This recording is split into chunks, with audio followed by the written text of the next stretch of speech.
안녕하십니까, 임양숙 전도사입니다.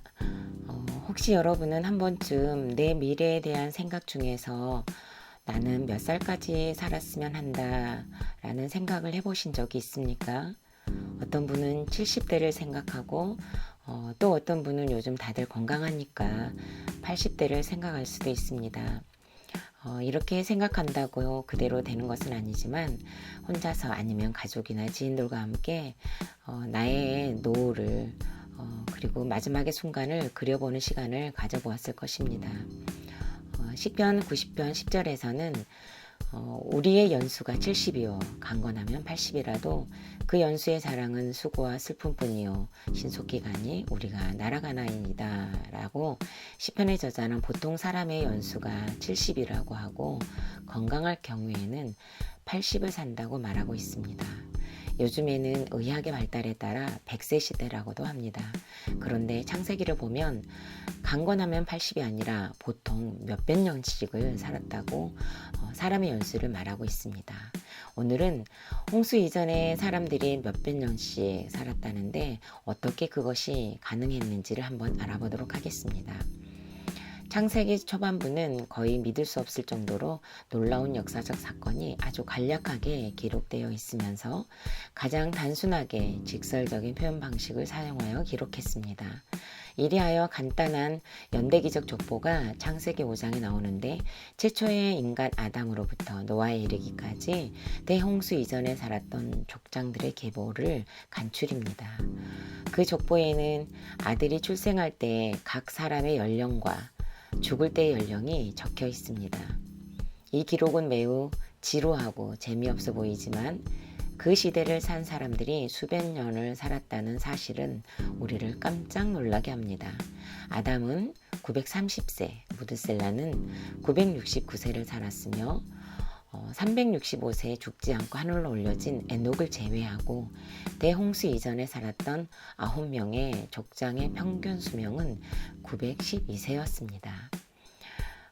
사람의 수명의 단축은 그럼 언제 나타날까요? 바로 홍수 이후로 나타납니다. 홍수 이전에는 평균 수명이 900세 이상이었지만 홍수 이후에는 500년이 지나면서 100세 이하로 짧아집니다. 그리고 시편을 통해 읽어들었듯이 강건하여도 80이라는 기록까지 오게 됩니다. 창조과학회에서 말하는 논리에 따르면 창세기 1장에서 하나님이 천지를 창조하실 때 지구 대기권을 기준으로 하여 안팎으로 바다 혹은 물띠를 만드셨는데 노아의 홍수 때에 사용된 엄청난 물의 양이 바로 대기권 밖에 존재하던 물띠, 즉 궁창에서 비롯된 것이라는 겁니다. 따라서 이 논리대로 하면 노아 홍수 이전에는 지구 대기권 밖에 지구를 감싸고 있는 물띠가 있었다는 셈이 됩니다. 그리고 아마도 이 물띠는 태양으로부터 오는 나쁜 자외선을 차단하고 태양열을 산란시킴으로써 지구 전체에 걸쳐 최적의 온도를 일정하게 유지시켜주는 역할을 했을 것으로 추정합니다. 따라서 노아 홍수 이전의 인류는 건강과 장수의 이상적인 환경 속에서 살았는데 홍수 이후에는 지구 대기권 밖에 이런 보호막이 없어졌기 때문에 지구는 자외선에 직접 노출되었고 또한 위도상의 이치에 따라 온도차가 크게 발생하게 되었습니다. 그리고 이것이 인류의 수명을 단축하게 된 결정적인 이유라고 보고 있습니다.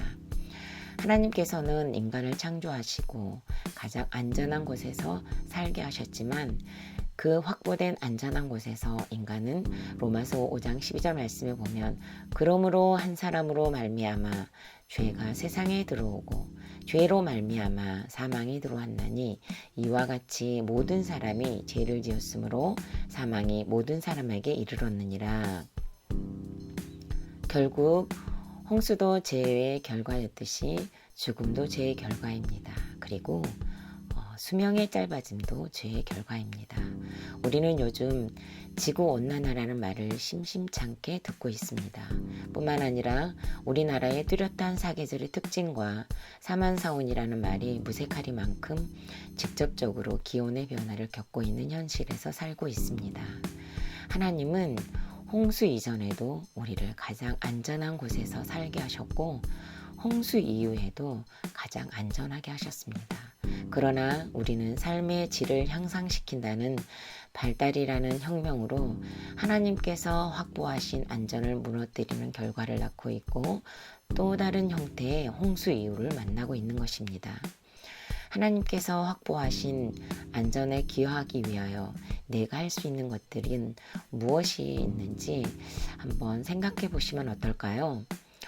일회용 줄이기, 플라스틱 사용 줄이기, 분리수거를 좀 꼼꼼하게 잘하기 등등 우리 일상생활에서 할 수 있는 것들을 한번 찾아보는 기회가 되셨으면 합니다. 여러분 감사합니다.